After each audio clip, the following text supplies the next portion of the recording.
National North Korea's nuclear and missile hit list includes Cheong Wa Dae, the White House and major cities in both South Korea and the United States, a European think tank report said. ECFR, North Korea lacks a clear distinction between the use of nuclear weapons against military targets and their use against civilian targets, or any plan for a gradual escalation from attacking military bases to striking cities, the European Council on Foreign Relations said in a recent report.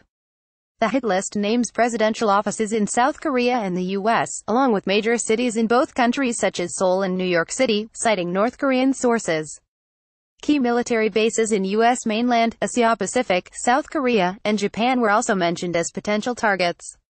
North Korea has displayed no preference between strikes against military and civilian targets in its official statements and reports, it added.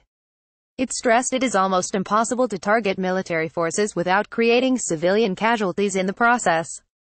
The ECFR said the list was based on North Korean leader Kim Jong-un's core military strategy of threatening to use nuclear weapons when a preventive attack is detected. Pyongyang's official statements show that it is prepared to carry out a preemptive nuclear strike, that it would consider strikes against both military and civilian targets, and that it is focused on deterrence by punishment, but dreams of achieving deterrence by denial, it said.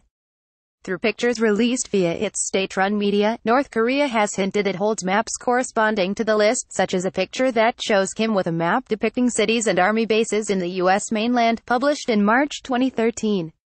Furthermore, a July 2016 picture of the North Korean strongman overseeing a ballistic test launch includes a map of the U.S. military base in Busan.